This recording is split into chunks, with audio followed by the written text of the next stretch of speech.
chapter is beginning with an order of the government, that is called office memorandum. Office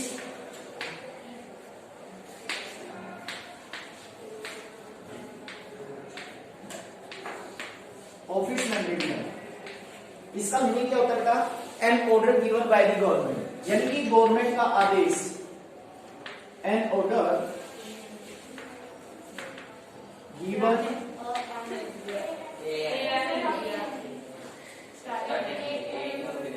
an order given by the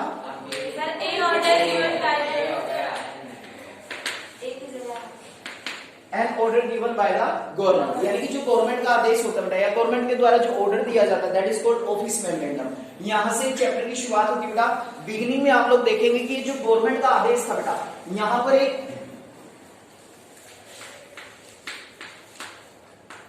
topic है, यहां पर एक reservations, यानी कि यहां पर जानेंगे कि हाउ गवर्नमेंट टेकिंग डिसीजन, यानी कि जो गवर्नमेंट के डिसीजन होते हैं बेटा वो कैसे लिए जाते हैं। यहां पर एक एग्जांपल के थ्रू आप लोगों को समझाने का प्रयास किया गया कि ऑफिस मेमोरेंडम क्या होता है। एक आदेश होता है गवर्नमेंट का बेटा, जिसमें जनरली हम लोग मानते हैं कि गवर्नमेंट किस तरह से अपनी पॉलिसीज को इंप्लीमेंट करती है देश के अंदर। यहाँ पर एक कमीशन बना बेटा, ये रिजर्वेशन को लेकर एक नई कैटेगरी बनाएगी, तो इस कैटेगरी का नाम क्या था? SEBC। फुल फॉर्म की बात करें तो socially educationally backward class, SEBC के नाम से। आप लोग जानते हैं कि जो कॉन्स्टिट्यूशनल रिजर्वेशन किया गया था वो SC ST को मिला हुआ है। Some seats are also reserved for OBC, but here are a new category that is called SEBC। एक नई कैटेगरी बनाएगी जिसे SEBC के नाम से जाना गया था, यानी कि सामाजिक रूप से और शैक्षिक रूप से जो पिछड़ा वर्ग है उसके लिए आरक्षण की मांग की गई कि SEBC को 27% रिजर्वेशन मिलना चाहिए बेटा, 27% रिजर्वेशन मिलना चाहिए। और ये SEBC एक नई श्रेणी, एक नई कैटेगरी बनानी थी बेटा, तो इसका जो जिम्मेदारी है कमीशन को दी गई थी। That commission came to be known as the name of Mandal commission. क्या नाम है इसका कमीशन का? मंडल कमीशन। ये मंडल कमीशन था जिसको एक रिस्पॉन्सिबिलिटी दी गई थी। मंडल कमीशन को बेटा एक दूसरा नाम भी दिया गया है, second backward class commission. Second backward class commission, ये भी इसी का नाम बेटा, मंडल कमीशन का second backward class commission. That was constituted in which year?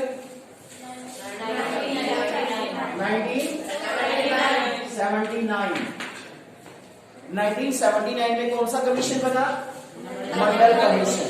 Mandal commission is given name because the head of this commission is BP Mandal. BP Mandal is the chairperson of this commission. So this commission is given नाम BP मंडल के नाम पर बेटा इस commission को नाम दिया गया मंडल कमीशन के नाम से। जिसका एग्जैक्ट नाम रखा गया था वो क्या गया था? Second backward class commission. ठीक है, लेकिन इसे मंडल कमीशन क्यों जाना गया था? क्योंकि मंडल कमीशन के जो चेयरपर्सन थे या सेकंड बैकवर्ड क्लास के जो चेयरपर्सन थे वो थे मंडल, तो ज्यादातर इसको मंडल कमीशन के नाम से ही जाना जाता है। अगर हम कॉन्स्टिट्यूशनल बात करते हैं तो ज्यादातर इसका नाम बेटा मंडल कमीशन फैमिलियर हुआ। इस मंडल कमीशन ने SEBC में किन किन लोगों को शामिल किया जाएगा इसकी एक लिस्ट तैयार की, और ये इसको गवर्नमेंट को हैंड ओवर कब की? 1980s में। इसको हैंड ओवर की गवर्नमेंट को हैंड ओवर की। लेकिन ये जो डिसीजन था मंडल कमीशन का, ये जो एक नई कैटेगरी बनी है SEBC, इसके अकॉर्डिंग 27% जो सीट्स है वो किसके लिए रिजर्व होनी चाहिए? SEBC के लिए। ये डिमांड रखी गई बेटा, ये रिकमेंडेशन दिया मंडल कमीशन ने, 27% seats are reserve for SEBC। 27% जो सीट है वो SEBC के लिए रिजर्व कर दी जाए। 1980 में इसने अपनी रिपोर्ट सौंप दी गवर्नमेंट को। कौन कौन लोग हैं जिनको SEBC की कैटेगरी में इंक्लूड किया जाए बेटा? इसमें वो लोग थे जो सामाजिक रूप से और एजुकेशनली रूप से, शैक्षिक रूप से पिछड़े हुए थे, सोशल एजुकेशनल बैकवर्ड क्लास थी इसमें।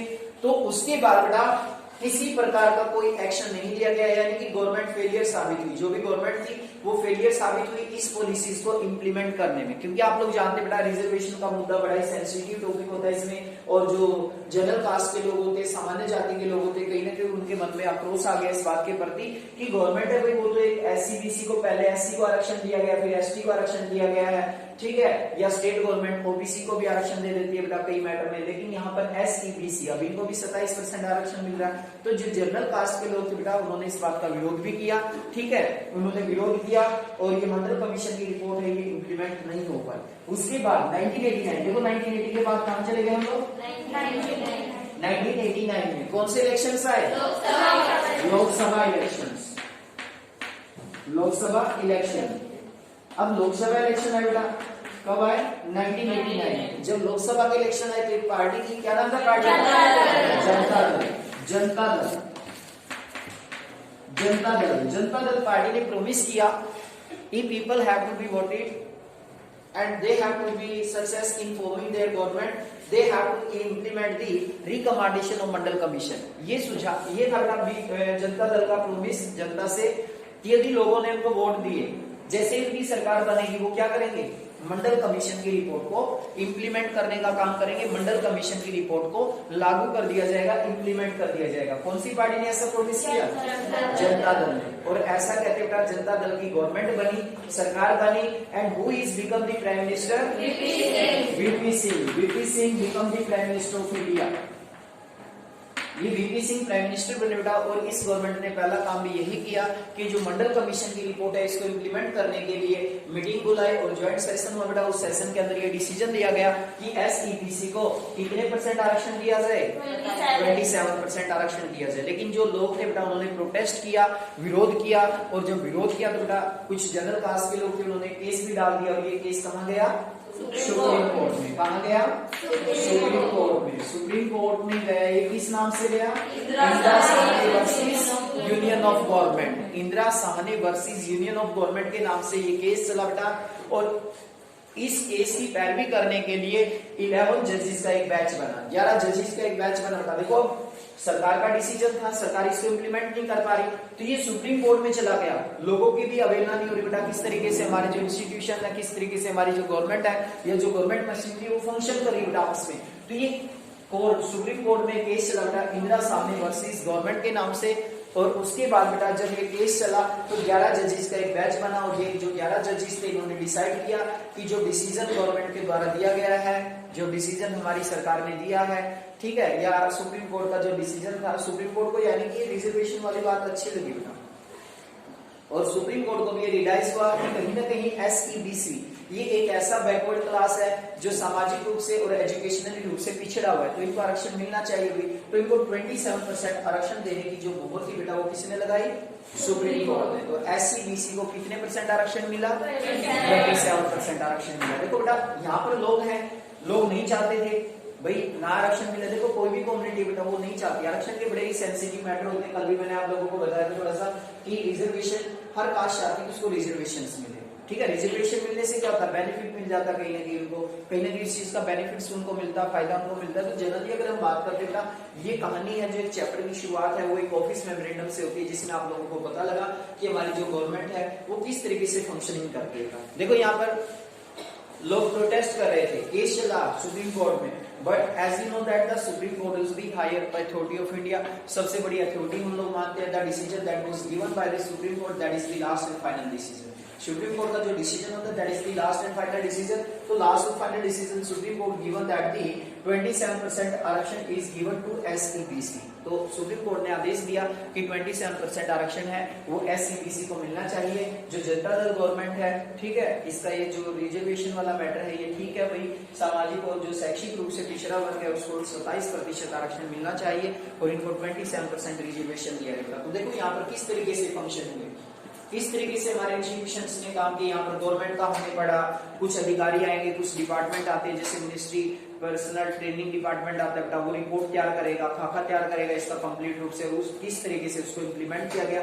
यहाँ तक कि सुप्रीम कोर्ट का विरोध इसी के अंदर बेटा आप लोगों ने पढ़ा कि सुप्रीम कोर्ट ने डिसीजन दिया तो सभी लोगों ने उसको स्वीकार किया और उसको मानने के लिए भी बाध्य हुए लोग। तो ये एसईबीसी वाला जो टॉपिक है सबसे इंपोर्टेंट टॉपिक है। मंडल कमीशन पे बहुत सारे क्वेश्चंस बनेंगे, बहुत सारे क्वेश्चंस आते हैं बेटा। मंडल कमीशन वाला टॉपिक काफी इंपोर्टेंट टॉपिक रहता है, ठीक है। तो यहाँ पर ध्यान देंगे आप लोग कि जो गवर्नमेंट की डिसीजन लेने की जो पावर होती है, जो गवर्नमेंट डिसीजन लेती है वो किस तरीके से डिसीजन लेती है, कैसे उसके डिसीजन को इंप्लीमेंट किया जाता है। यहाँ तक कि आपने देखा कि जो सुप्रीम कोर्ट है is also play an important role in decision making of the government. Decision making government का करता लेकिन उसको इंप्लीमेंट करने में मदद किसने की, सुप्रीम कोर्ट। लेकिन बेटा 11 जजेस का एक बैच बैठा है, इसमें कंप्लीट जिन्होंने इस केस की सुनवाई की और कंप्लीट उनको लगा भी आरक्षण वाला मुद्दा है, गवर्नमेंट ठीक चाहती है कि ऐसे लोगों को जो सामाजिक और शैक्षिक रूप से पिछड़ा वर्ग है उसको आरक्षण मिलना चाहिए 27%।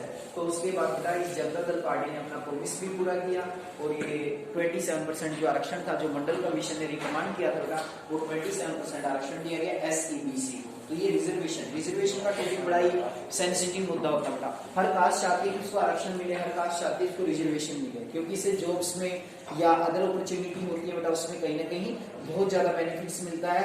तो the first topic is how is a major policy decision taken. How is a major policy decision taken. देख सकते हो आप लोग यहाँ पर एक नोटिस की तरह आप लोगों को एक ऑर्डर दिखाई दे रहा है, जैसे नोटिस होता है ना स्कूल में नोटिस निकलता है अपना, तो उसी तरह से नोटिस की तरह आप लोगों को एक मेमोरेंडम, जिसे ऑफिस मेमोरेंडम कहा गया था।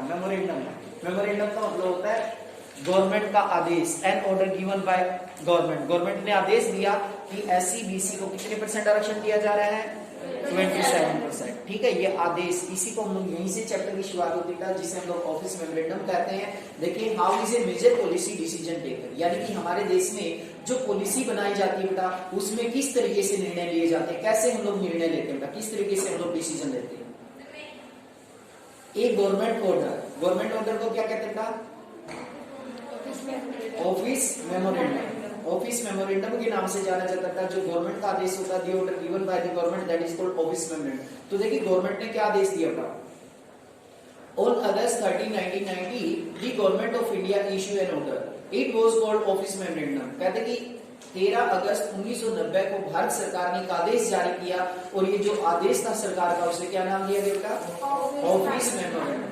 कोई भी आदेश होता है बेटा उसको हम लोग क्या कहेंगे, जो गवर्नमेंट आदेश देती है ऑफिस मेमोरेंडम के नाम से उसको जाना जाता है। ये देखो नीचे दिया गया बिल्कुल कंप्लीट यही आदेश था। देखो इसमें सब्जेक्ट क्या दिया गया है, 27% reservation for socially educationally backward class in civil post and services. वे जो सिविल पोस्ट होती हैं या जो सर्विसेज होती हैं, जो जॉब्स होती हैं, उसमें SEBC को कितने % आरक्षण की मांग थी, 27%। 27% आरक्षण देने के लिए एक आदेश जारी कर दिया सरकार ने बेटा, और सरकार के ऑर्डर को हम लोग क्या कहते हैं, ऑफिस मेमोरेंडम। ऑफिस मेमोरेंडम के नाम से इसको जाना गया। तो सरकार ने आदेश जारी कर दिया 27% आरक्षण मिलना चाहिए SEBC को। Like all government order, it has number is known at that OM number। ये नंबर दिया गया इस ऑर्डर का, डेट भी इसके ऊपर लिखी होती है। The Joint Secretary and Office of the Department of Personnel and Training in the Ministry of Personnel, Public Governance and Pension signed in order। It was quite short, barely one page। कहते कि जो आदेश था बेटा इसके ऊपर जो अधिकारी थे, जैसे सेक्रेटरी था बेटा, उसने भी अपने सिग्नेचर तैयार किए, उसने भी रिपोर्ट तैयार की और कंप्लीट रूप से ऐसा कहते हैं कि ये पेज की जो रिपोर्ट थी ये बड़ा ही छोटा आदेश था, बियरली 1 पेज। कहते कि मुश्किल से ही 1 पेज का था। देखो दिखाई दे रहा सेम आदेश, तो ऐसा ही आदेश सेम आदेश था ना जो गवर्नमेंट ने आदेश किया, गवर्नमेंट ने आदेश दिया और आदेश यही था भी 27% आरक्षण हम किसको दे रहे हैं, SEBC को। जो सोशली एजुकेशनली बैकवर्ड क्लास उसको 27% आरक्षण दिया जाएगा। इसकी डेट भी उसके ऊपर लिखी हुई थी बेटा और उसके ऊपर उसका नंबर, सीरियल नंबर या जो भी नंबर होते हैं कंप्लीट सारा लिखा होता है उसके ऊपर। It looked like an ordinary circular or notice that you may have seen in school। कहते कि आपने स्कूल में नोटिस देखा होगा, ये बिल्कुल नोटिस की तरह ही दिखाई देता है। The government issue hundreds of order every day on different matter। कहते कि हमारी सरकार हजारों ऐसे आदेश जारी करती है हर रोज अलग अलग मैटर को लेकर। But this one was one important and become a source of the controversy for several year. लेकिन ये जो आदेश सरकार ने जारी किया बेटा ये कंट्रोवर्शियल मैटर रहा। कंट्रोवर्शियल का मतलब इसको लेकर काफी सारे विवाद हुए, काफी सारे डिस्प्यूट हमें देखने को मिले बेटा, क्योंकि मैंने बताया था कि कौन सी कास्ट के लोगों ने इसका विरोध किया, जनरल। जो जनरल कास्ट, सामान्य कास्ट से जो बिलोंग करते थे उनकी सीट कम होगी बेटा गवर्नमेंट जॉब्स में, उनको अपॉर्चुनिटी कम मिलेगी। तो स्वाभाविक सी बात है बेटा जब भी आरक्षण का मुद्दा आता है, कम्युनिटी आरक्षण मांगती है तो दूसरी कम्युनिटी उसका अपोज करती है, खासकर जनरल कास्ट। ठीक है, क्यों करती है, क्योंकि जनरल कास्ट की सीट्स है वो कम हो जाती है, वो अपनी जगह ठीक है, लेकिन जो रिजर्वेशन मांग रहे हैं, आरक्षण जो मांग रहे हैं वो अपनी जगह ठीक होते हैं कंप्लीट रूप से, क्योंकि इससे जॉब अपॉर्चुनिटी के अवसर बढ़ जाते हैं। या एजुकेशनल इंस्टीट्यूशनल में भी हम लोग आसानी से इजिली हम लोग क्या है एडमिशन मिल जाते हैं, वहां पर आरक्षण मिलने से बेनिफिट्स होता है इसमें। कहते हैं कि इस आदेश के ऊपर बेटा बहुत सालों तक इसके ऊपर डिस्प्यूट रहे। देखो 1980s में मंडल कमीशन देखा जाए तो यहीं से इसका प्रोसेस होता बेटा 1979 से। फिर 1980s में मंडल कमीशन ने रिकमेंडेशन भी दे दी भाई आप लोग अपना कंप्लीट रूप से ना इसको इम्प्लीमेंट कर दिया जाए बेटा, इसको लागू कर दिया जाए। लेकिन 1989 देखो कितना कम से कम देखो बेटा इसमें 10 ईयर का तो यहाँ से यहाँ तक गैप हो गया कंप्लीट रूप से। यानी इस बिल को लेकर या इस मंडल कमीशन को लेकर बेटा काफी सारे विवाद रहे। रिजर्वेशन का मुद्दा था, ऐसे ही थोड़े रिजर्वेशन मिल जाता है। मान लीजिए कि अब सभी कास्ट को आरक्षण दिया गया, एससी को, एसटी को, ओबीसी को, जिनको रिजर्वेशन मिला हुआ है, अगर हम इसको हटा दें, ये कह दें सब इक्वल है, किसी को कोई रिजर्वेशन नहीं मिलेगा, क्या गवर्नमेंट इसको इजिली हटा सकती है? विरोध होंगे ना, लोग प्रोटेस्ट करेंगे, विरोध करेंगे। जिनको आरक्षण मिला हुआ लोग ये कहेंगे भाई अब हमारा क्यों आरक्षण हटाया जा रहा है, ऐसा नहीं होना चाहिए। इसमें तो रिजर्वेशन का जो मुद्दा होता है ना बड़ा सेंसिटिव मुद्दा होता था। देखा आपने जब रिजर्वेशन देने की बात की तो ये मुद्दा लगभग 10-12 साल 1992 में सरकार ने आदेश जारी किए तो रिजर्वेशन दिया जाए इनको। तो ये काफी सारे विवाद कंट्रोवर्सी रहे बेटा, इस बिल को लेकर काफी विवाद रहे। देखते हैं कैसे इसको इम्प्लीमेंट किया गया, कैसे इसको लागू किया गया। Let us see how the decision was taken.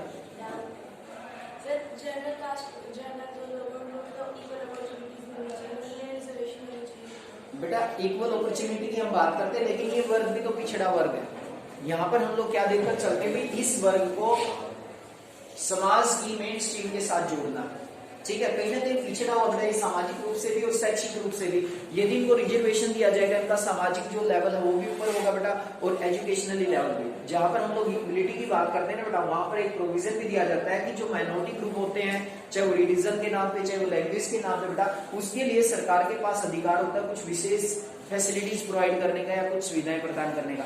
ये रिजर्वेशन दिया जाता है। ये 27% रिजर्वेशन उनको दिया गया बेटा, सिविल सर्विस है जैसे, ठीक है, या जो सर्विसेज होती हैं, जो गवर्नमेंट जॉब होती है, पोस्ट होती है बेटा, तो 100 में से 27 पोस्ट उनकी रहेंगी उसमें से। ये कंपल्सन हो गया भाई, जो एससी बीसी कैटेगरी में आएंगे ना बेटा, उनके लिए रिजर्वेशन दिया जाएगा। अब कुछ आरक्षण एससी को दिया गया, कुछ एसटी को दिया गया है, ठीक है ना।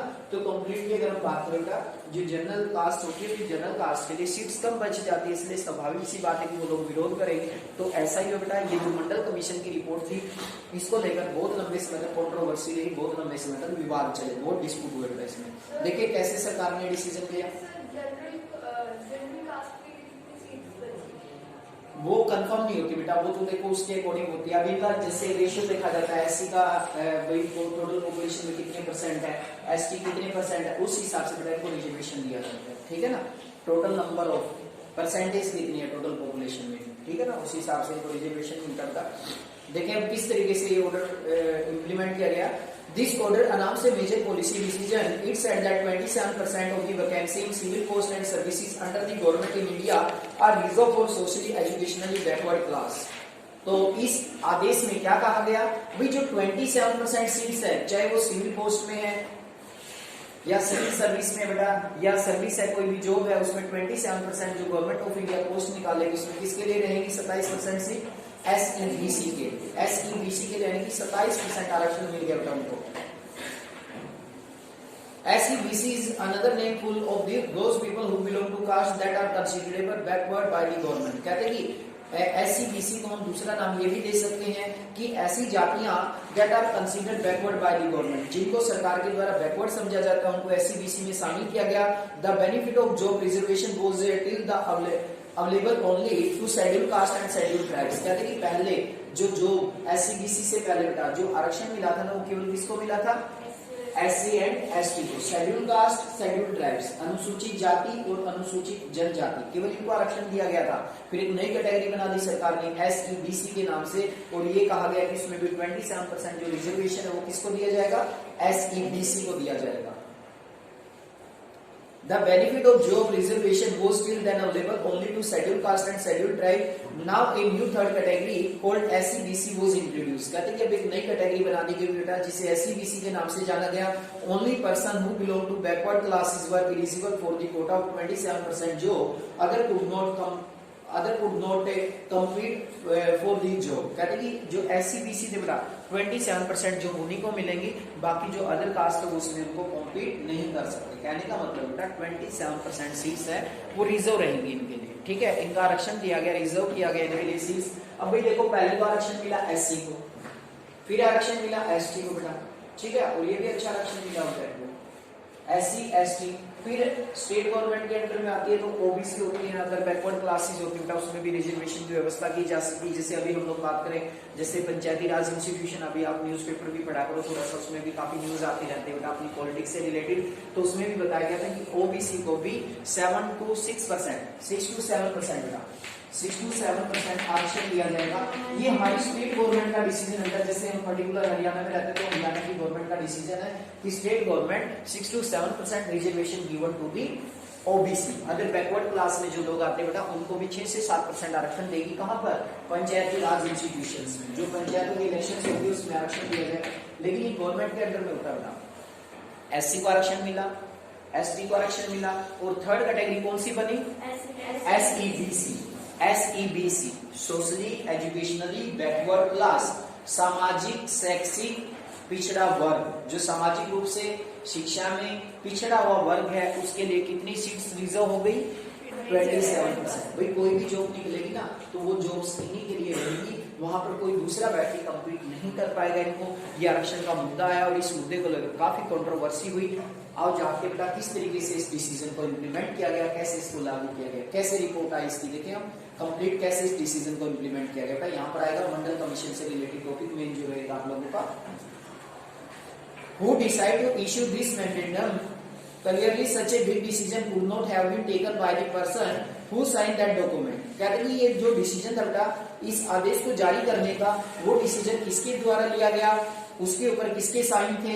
The office was merely implemented the instruction given by the Ministry of Personally Public Governance and Pension, of which the department was a part. कहते हैं एक डिपार्टमेंट था बेटा, इसके ऑफिसर ने किसके ऊपर साइन किए?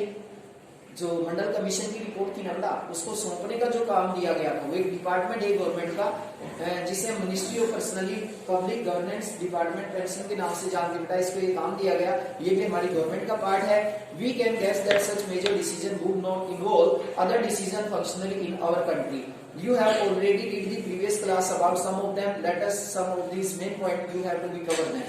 कहते हैं कि आओ कुछ मेन पॉइंट्स बेटा हमारे देश में जो डिसीजन लिए जाते हैं कैसे लिए जाते हैं, कौन कौन लोग हैं जो डिसीजन लेने में सबसे बड़ी भूमिका निभाते हैं। भाई सरकार जो डिसीजन लेती है बेटा, सरकार के डिसीजन लेने में किन किन लोगों की भूमिका होती है, किन किन लोगों का महत्व होता है, किन किन लोगों का रोल होता है। देखिए इसमें सबसे पहला कौन आएगा? देखो यहाँ पर एनडीएससी के लिए बहुत इंपॉर्टेंट क्वेश्चन आएगा बेटा। इसमें सबसे पहला रोल किसका होता था? प्रेसिडेंट सबसे बड़ा रोल होता है प्रेसिडेंट का। ठीक है, प्रेसिडेंट के बाद अगर बात करें किसका होता है? Prime minister. ठीक है, प्राइम मिनिस्टर पीएम रेडियो शोर में बेटा पीएम का रोल होता है। अब देखो यहाँ पर क्वेश्चन क्या बना था? हेड ऑफ द स्टेट कौन होगा? प्रेसिडेंट। और हेड ऑफ द गवर्नमेंट कौन होगा? Head of the government. ये इंपॉर्टेंट क्वेश्चंस बनेंगे बेटा इसमें। हेड ऑफ द गवर्नमेंट यानी कि जो सरकार का हेड होता है वो कौन होता है? पीएम होता है। मैंने पहले भी आप लोगों को मैं भी बताया होगा, ये नॉमिनल एग्जीक्यूटिव होती है head of the state. It is also called the first citizen of India. President को हम लोग फर्स्ट सिटीजन ऑफ इंडिया भी कहते हैं, भारत का प्रथम नागरिक भी इसको हम लोग कहते हैं बेटा। अगर प्रेसिडेंट के आर्टिकल्स की अगर हम बात करते हैं, प्रेसिडेंट जो आर्टिकल्स आते हैं बेटा प्रेसिडेंट के आर्टिकल 52 से लेकर 60 ये आर्टिकल आते हैं जिसमें प्रेसिडेंट की पोजीशन, उसकी पावर, उसकी पोजीशन, उसके डेजिग्नेशन के बारे में कंप्लीट डिस्क्रिप्शन दिया गया था। ये आर्टिकल हमारे संविधान में 10 आर्टिकल जिसमें प्रेसिडेंट से रिलेटेड है। तो प्रेसिडेंट को हेड किसका होता था? Head of the state. कोई भी बिल पास होगा उसको पास करने की जो रिस्पॉन्सिबिलिटी होती है बेटा वो किसकी होती है? प्रेसिडेंट की होती है। कोई भी कानून बनता है ना बेटा, देखो इसमें 3 रीडिंग होती है। फर्स्ट रीडिंग, सेकेंड रीडिंग और एक होती है इसमें थर्ड रीडिंग। तो यहाँ पर जो थर्ड रीडिंग होती है इसमें प्रेसिडेंट का सबसे बड़ा रोल होता है। फर्स्ट रीडिंग में क्या होता है बेटा?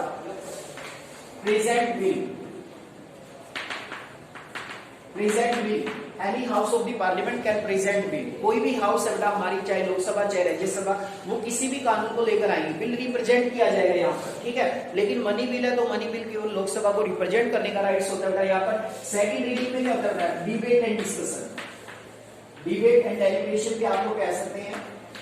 डिबेट एंड डेलिब्रेशन यानी कि इस बिल के ऊपर वाद विवाद होगा, उस बिल के ऊपर डिस्कशन होगा बेटा। और when both house of the parliament यानी कि you can say Lok Sabha and Rajya Sabha pass this resolution, यानी कि जब लोकसभा और राज्यसभा इस बिल को पास कर देती है डिबेट और डिस्कशन के बाद, तो थर्ड रीडिंग में बिल किसके पास जाता है? प्रेसिडेंट के पास। After the consent of the president any bill become law. यानी कि यहाँ पर देखो बेटा प्रेसिडेंट का कितना बड़ा रोल है। Any bill become law after the consent of president. Consent of president, consent of the president. यानी कि कोई भी बिल कानून तभी बनेगा जब उस पर किसके कंसेंट होंगे? प्रेसिडेंट। यानी कि जब प्रेसिडेंट उसके ऊपर सिग्नेचर करता तब तो वो बिल ही रहता था। तो प्रेसिडेंट का रोल देखें यहाँ पर, ठीक है। पीएम अब हेड होता है लोकसभा का, लोकसभा का हेड होता है गवर्नमेंट, लोकसभा ही तो होती है बेटा मेनली, ठीक है। तो लोकसभा का हेड होता है, गवर्नमेंट का हेड कौन होता है? PM, prime minister. सारे डिसीजन पीएम प्रेसिडेंट के नाम पर लिए जाते हैं बेटा, लेकिन जो प्रेसिडेंट के पास पावर होती है ना हमारे संविधान में, वो बहुत ही कम पावर इसको दी गई। सबसे बड़ा डेजिग्नेशन प्रेसिडेंट का होता है, सबसे बड़ा पद हम लोग इसी को मानते हैं। He is also called the first citizen of India. Bharat का पहला नागरिक भी हम किसे कहते हैं बेटा?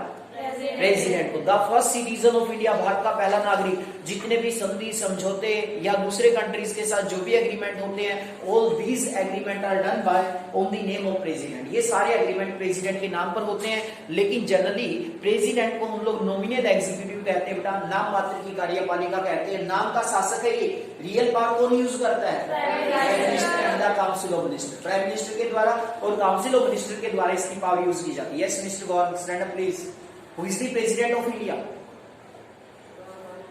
Ramnath Kovind. Gaurav. Who is the vice president of India?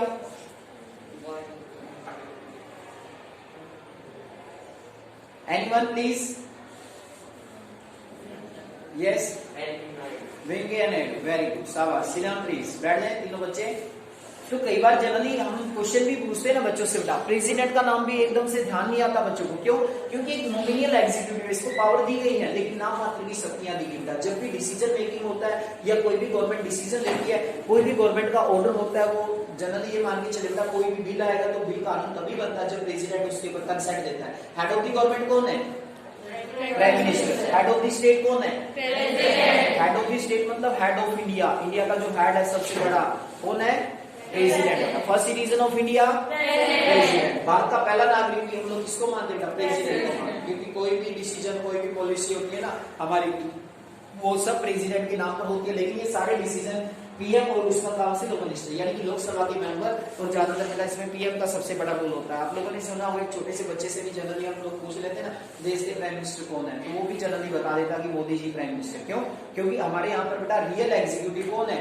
PM and the council of minister. मंत्रिमंडल और पीएम वही डिसीजन लेते हैं देश के लिए। इनका काम है सिर्फ उनको इम्प्लीमेंट करने का। कोई भी बिल आ गया बेटा पास होकर लोकसभा राज्यसभा में से, प्रेसिडेंट को उसके ऊपर हस्ताक्षर करने ही पड़ते। प्रेसिडेंट उसको नेग्लेक्ट नहीं कर सकता या प्रेसिडेंट उसको अनदेखा नहीं कर सकता। तो जनरली आप लोग देखेंगे बेटा डिसीजन मेकिंग में पीएम का भी रोल होता है, हमारी पार्लियामेंट का भी रोल होता है बेटा। यदि डिसीजन को लेकर डिस्प्यूट आ जाए तो जुडिशरी भी रोल प्ले करती है। कौन सेटल करेगी इनके डिस्प्यूट्स को? जुडिशरी। ये सारे टॉपिक आप लोगों ने पढ़े हो बेटा। प्रेसिडेंट है, जैसे प्रेसिडेंट ज्यादा डीपली हम लोग नहीं जाएंगे प्रेसिडेंट के बारे में, लेकिन बहुत सारी पावर होती है बेटा इसकी। लेजिस्लेटिव पावर होती है, एग्जीक्यूटिव पावर होती है, military power. Military 3 arm force है हमारे पास, जल सेना, वायु सेना, थल सेना, ठीक है। तीनों सेनाओं का सुप्रीम कमांडर भी हम किसे मानते हैं? प्रेसिडेंट को। क्योंकि देश में युद्ध करना, घोषणा प्रेसिडेंट करेगा, शांति करनी है किसी के साथ तो प्रेसिडेंट घोषणा करेगा उसकी भी बेटा, ठीक है। नाम मात्र शक्तियां नाम मात्र की है इसके पास, लेकिन जो हमारी रियल एग्जीक्यूटिव होती है बेटा वो PM and the council of minister. You can say the supreme commander of the 3 arm force of India. हमारी तीनों सेनाओं का जो सुप्रीम कमांडर है वो भी कौन है? प्रेसिडेंट है। तो देख सकते हो आप, सबसे पहला नागरिक, सबसे बड़ा पद, head of the India. India का हेड है। स्टेट का मतलब यहाँ पर क्या बेटा? पर्टिकुलर एक स्टेट नहीं बल्कि पूरा इंडिया यहाँ पर, ठीक है। इंडिया का हेड, गवर्नमेंट का हेड कौन होता है? पीएम। तो ये लोग रोल प्ले करते बेटा। अब प्राइम मिनिस्टर कौन बना था? वीपी सिंह। वीपी सिंह ने तो ये इम्प्लीमेंटेशन करने का आदेश दिया, क्योंकि इन्होंने जो मैनिफेस्टो थी इनकी, जो चुनाव लड़ा था उन्होंने इसी बेस पर लड़ा था। यदि लोग हमें वोट देंगे तो हम वोट देने के बाद किसको, कौन सा बिल लेकर आएंगे? मंडल कमीशन, SEBC वाला, ठीक है, सोशली एजुकेशनली बैकवर्ड क्लास वाला। तो देखो ये लोग रोल प्ले करते हैं। कौन कौन है? President is the head of the state and the highest formal authority in the country. Yes, मान लो अगर दोनों राज्यसभा लोकसभा पहले तो खड़े हो आप। यस, अब बोलो। लोकसभा राज्यसभा ने बिल पास कर दिया, प्रेसिडेंट ने साइन कर दिया, और सुप्रीम कोर्ट ने मना कर दिया, तो बिल लागू होगा। बिल को हटा दिया जाएगा यदि सुप्रीम कोर्ट किसी भी डिसीजन को गवर्नमेंट, मैंने कहा ना गवर्नमेंट भी नेग्लेक्ट नहीं कर सकती बेटा, that is the last and final decision Supreme court. अब दो स्टेट का डिस्प्यूट हो जाता है, ये सेंट्रल स्टेट गवर्नमेंट का डिस्प्यूट हो जाता है, तो उसमें डिसीजन देने का राइट्स किसके पास है? सुप्रीम कोर्ट के पास। तो सुप्रीम कोर्ट का decision that is the last and final decision. अब जनरल वाले लोग इतना विरोध कर रहे थे, प्रोटेस्ट कर रहे थे, वो अपनी जगह ठीक थे बेचारे, लेकिन सरकार सुप्रीम कोर्ट का आदेश है। सुप्रीम कोर्ट को ये लगा भाई वाकई में ये समाज का वर्ग एससी बीसी पिछड़ा वर्ग है, और यदि इनको रिजर्वेशन दिया गया तो उनका अच्छे से डेवलपमेंट होगा, तभी तो उसने डिसीजन दिया बेटा। सुप्रीम कोर्ट के डिसीजन को कोई भी नेग्लेक्ट नहीं कर सकता। मैंने आपको पहले बताया था, दो केसेस जैसे होते हैं जिसमें हमें अपील करने का राइट्स होता है president, in case of death penalty और in case of life imprisonment. ये दो केस ऐसे होते हैं जिसमें हम अपील कर सकते हैं। किसी व्यक्ति को फांसी की सजा हो जाती है, मौत की सजा मिल जाती है किसी व्यक्ति को, या लाइफ इम्प्रिजमेंट आजीवन कारावास मिल जाता है, तो सुप्रीम कोर्ट ने डिसीजन दिया है ये, लेकिन हम प्रेसिडेंट को अपील कर सकते हैं। प्रेसिडेंट क्या करता है? सुप्रीम कोर्ट के जजेस को बुलाएगा, इनसे डिस्कस करेगा, डिस्कस करने के बाद अपना डिसीजन देगा कंप्लीट रूप से। ये जो आरक्षण है, ठीक है, ये सुप्रीम कोर्ट के आदेश आने के बाद इसको इंप्लीमेंट किया गया था, इसको लागू किया गया था। और एससी बीसी को कितने % रिजर्वेशन मिला? 27%।